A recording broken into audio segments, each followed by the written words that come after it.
They say live television is controlled chaos. But on The Tonight Show starring Johnny Carson, that chaos sometimes walked in through the curtain, already half gone. For 3 decades, Johnny Carson was the calm center of late-night TV. Smooth, quick-witted, and always prepared, he made millions feel like they were just staying up late with a funny friend. But every now and then, a guest would step onto that stage with more liquid courage than common sense. And in a world before PR teams micromanaged every word and before social media could destroy a career overnight, the results were unforgettable. Tonight, we're counting down 8 of the most notoriously drunk guests Johnny Carson ever had to deal with. Some slurred. Some stumbled. Some never even made it to the couch. And the way Carson handled each one shows exactly why he was called the king of late night. Number 8, Truman Capote, the genius who could barely speak. When viewers saw Truman Capote walk onto The Tonight Show in 1980, they expected the brilliant mind behind In Cold Blood and Breakfast at Tiffany's. Instead, they got a man who could barely make it to his chair. From Johnny's very first question, it was obvious something was wrong. Capote's answers came out as tangled, slurred fragments. He tried to be witty, but most of his sentences dissolved into mumbling. Carson leaned in, smiled politely, and asked, "Sorry, what was that?" more than once. At one point, Capote launched into a long, messy story about an actor friend. The story had no clear beginning and no real ending, just spirals of half-connected thoughts. The audience's laughter slowly turned from amused to uncomfortable. The most painful moment came when Capote reached for a glass of water, missed his mouth, and spilled it down his shirt. He kept talking as if nothing had happened, now sitting in front of millions with a wet stain spreading across his chest. Carson finally did something he rarely did, he cut to a commercial early. Off camera, he reportedly joked that it felt less like an interview and more like a hostage situation in slow motion. Capote never returned to Johnny's couch after that night. For many viewers, it was the moment when the charming literary genius was replaced by a sad glimpse of the addiction that would help destroy him. Number 7, Raymond Burr, from Perry Mason to a public collapse. To TV audiences, Raymond Burr was rock solid. As Perry Mason, he was calm, sharp, and completely in control. That's why his disastrous Tonight Show appearance in 1970 stunned everyone. Burr arrived late, and clearly not sober. Even backstage staff, used to dealing with nervous stars, were startled by how unsteady he seemed. But the show had already been rearranged around him, so Carson went ahead and brought him out. The man who walked through the curtain was nothing like the meticulous lawyer fans loved. His tie was crooked, his hair was off, his face flushed. He had to grab the back of the chair to steady himself before sitting down. When Carson asked a simple question about Burr's current projects, the answer was something no one expected, a long, meandering lecture about orchids. Yes, orchids. For nearly 10 minutes, Burr rambled about his flowers, breeding techniques, and greenhouses in Fiji, losing his train of thought mid-sentence and starting new tangents out of nowhere. Carson kept trying to redirect him to Perry Mason, to acting, to anything that made sense. Then came the moment that sealed the interview's fate. When Johnny finally asked about his experiences as Perry Mason, Burr just stared at him and said, "So, what did you say your name was again?" The audience laughed at first, then went quiet when they realized he wasn't joking. Without missing a beat, Carson extended his hand and replied, "Johnny Carson. Nice to meet you, Mr. Burr." It was one of Johnny's greatest saves on live TV. But it was Burr's last appearance during Carson's reign. And the beginning of stricter behind-the-scenes checks on guests who looked like they'd been drinking. Number 6, Zsa Zsa Gabor, Vodka in Diamonds. Zsa Zsa Gabor was made for talk shows. Glamorous dress, heavy jewelry, thick accent, and endless, darling, jokes, she was a walking soundbite. But one night in 1973, the routine went off the rails. From the moment she appeared, something was off. Her usually confident runway walk across the stage turned into an unsteady wobble. One stiletto heel nearly caught the rug. Carson stood to help her to the chair. And she rewarded him by trying to kiss his cheek, and landing somewhere nearer his ear. Once seated, her accent seemed twice as thick, and her thoughts wandered in circles.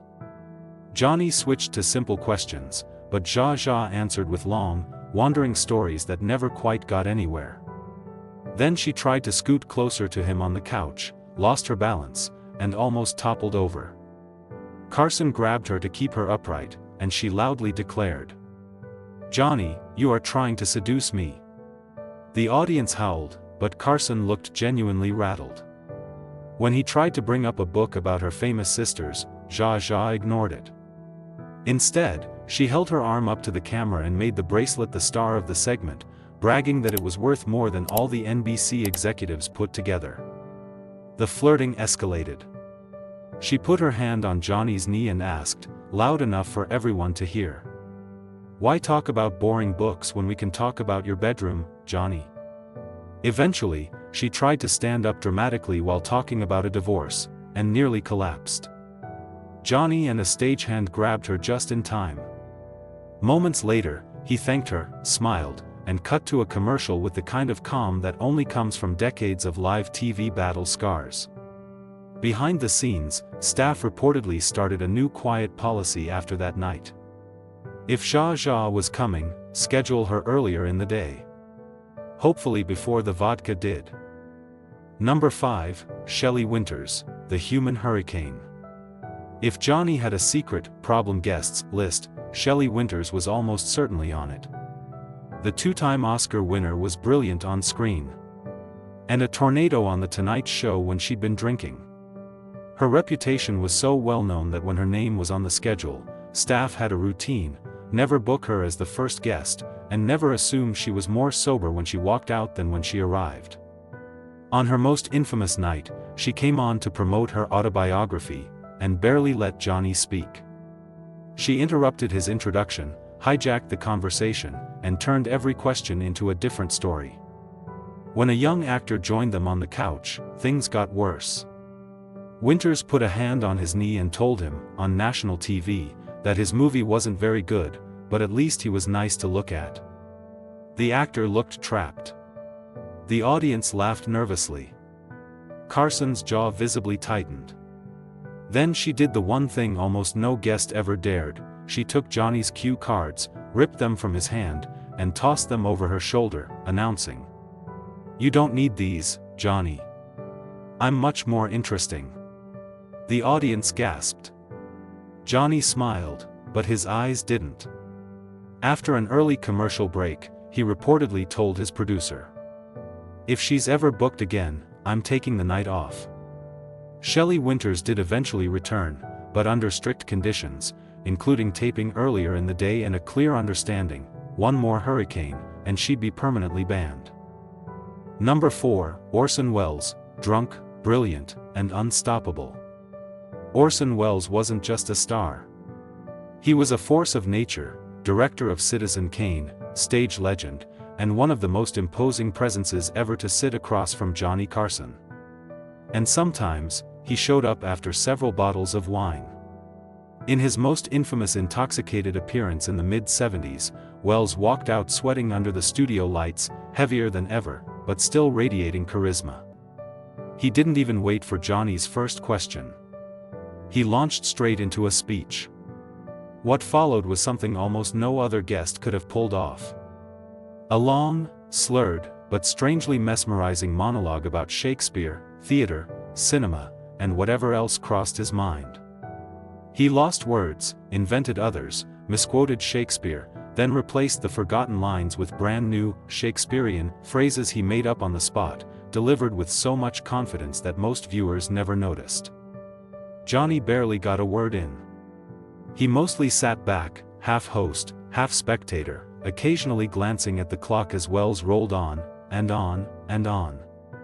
When Welles finally paused, Carson looked at his watch and said simply, "We need to take a break." Later, Carson reportedly summed it up this way: "The genius was there. the sobriety wasn't. Unlike others on this list, Welles was still invited back. Even drunk, he was more interesting than most sober guests. But his appearances became living proof that brilliance and self-control don't always show up together. Number 3, Dean Martin, when the joke became real. For years, Dean Martin played the lovable drunk. Sloppy tie, drink in hand, charming one-liners, it was part of the act, and everyone knew it. Or at least they thought they did. By the mid-1970s, Dean's drinking stopped being just a bit. Personal tragedy and burnout began to blur the line between character and reality. On one particular night, that line disappeared on Johnny's stage. From the moment Dean walked out, it was clear this wasn't the usual performance. He stumbled on his way to the chair and almost missed it when he tried to sit. His speech wasn't just playfully loose, it was broken. When Carson asked about an upcoming NBC special Dean was supposed to promote, Dean looked honestly confused and asked, "What special?" He mixed up shows, lost track of time, even started singing "Everybody Loves Somebody" mid-conversation, then paused to ask whether the show was live or taped, even though they'd already been talking for several minutes. The audience laughed because they weren't sure what else to do. Johnny saw something else, a friend who was no longer just acting drunk. He guided him to the end of the segment, cut to a commercial, and a production assistant helped Dean off stage. Later, Carson reportedly said, "He made drunk look classy, until it didn't." After that, Dean's Tonight Show appearances became far more rare. That night remains one of TV's clearest examples of what happens when a carefully crafted persona is swallowed by the real thing. Number 2, Peter O'Toole, the most eloquent drunk in TV history. If anyone could be charming, sharp, and drunk at the same time, it was Peter O'Toole. The Lawrence of Arabia star was famous for two things: extraordinary acting, and legendary drinking. When he came on The Tonight Show to promote Caligula in 1978, he had already enjoyed what he called a proper lunch, which usually meant more scotch than food. At first, he seemed fine. He glided to the chair with that trained stage presence, brushed off Johnny's first question about the film, and launched into a completely unrelated, but brilliantly delivered lecture on the decline of classical training in modern actors. For minutes at a time, he sounded like a professor. Then he'd drift into a random anecdote about drinking with Richard Harris or causing trouble in Dublin. Just when it seemed like he'd lost the thread, he'd snap back with a perfect punchline. The wildest moment came when Johnny mentioned O'Toole's love of fencing. O'Toole shot to his feet, grabbed Johnny's pen from the desk, and insisted on giving him an on-the-spot fencing lesson. "Stand up, Johnny. I'll teach you the basics of the noble art." For nearly 3 minutes, the king of late night stumbled around his own set, trying to follow O'Toole's commands to lunge, parry, and defend his honor, using a pen as a sword. The crowd went crazy. By the time they sat back down, Peter had more or less forgotten there was a movie to promote. He went right back into stories about drinking, acting, and surviving both. One Tonight Show writer later described him perfectly. He was a master of words, when he remembered them. Number 1, Oliver Reed, the guest too drunk for Carson to risk. Our final entry is unique, because Oliver Reed never actually appeared on The Tonight Show, and that is the story. Reed, known for films like Oliver and later Gladiator, had a reputation for drinking that bordered on myth.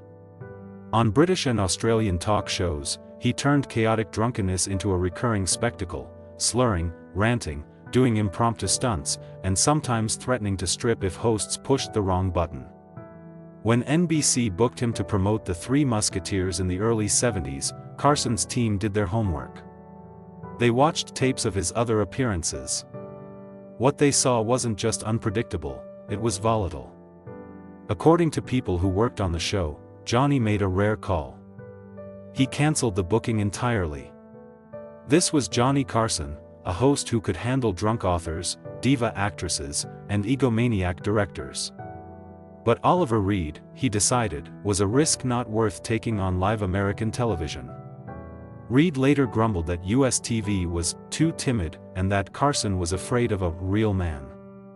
But the truth was simpler: late-night chaos was one thing. A guest who might blow up the entire show was another. In a way, Reed's absence tells us more than his presence ever could.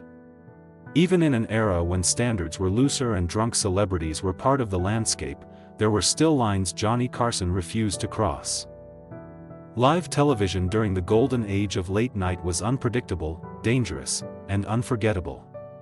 Johnny Carson's greatest skill wasn't just telling jokes, it was steering the ship when the guests were too drunk to stay upright.